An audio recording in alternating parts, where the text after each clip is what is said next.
May tanong, may sagot kay Ate Crystal, and the question is, bilang isang human resource manager, paano mo maipakikita ang gender equality sa iyong workplace o pinagtatrabahuan?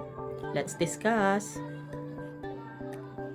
Bilang isang HR manager ay maaari nating maipakita ang gender equality sa pamamagitan ng pagtanggap ng mga aplikante sa mga kahit anumang gusto nilang posisyon.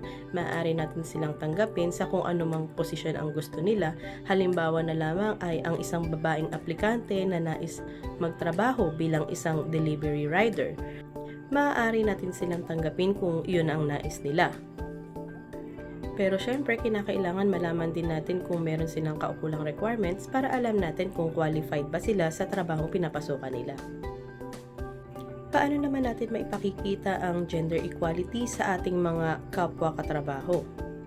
Kadalasan kung tayo ay may nakikita mga lalaki na gumagamit ng pulbo o face powder, ay ito ay ating pinagtatawanan. Ngunit mali po iyon dahil po iyon ay kanilang karapatan na ayusin din ang kanilang mga sarili, kung kaya't hindi natin sila dapat husgahan. Bilang isang tao, karapatan din nila na makita ang sarili nila na maayos tignan. Halimbawa na lang din ay kung mayroon kang katrabahong lalaki na kung saan nakita mong may binubuhat na mabigat, maaari mo din itong tulungan kung kaya din naman ng iyong katawan, kahit ikaw ay babae. Basta't kinakailangan lamang na mag-iingat upang hindi madisgrasya. Paano naman natin maipakikita ang gender equality sa ating mga boss? Maipakikita natin ang gender equality kung magagawa natin ng tama ang ating duties and responsibility bilang isang human resource manager.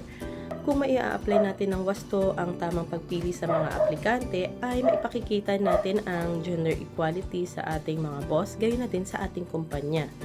At kung halimbawa ay masusunod naman natin ang pagpatupad ng gender equality sa ating workplace, sa ating mga katrabaho, at maiiwasan ang gender bias o discrimination, ay maaari kang makatulong sa kumpanya, gayon na din sa ating mga boss.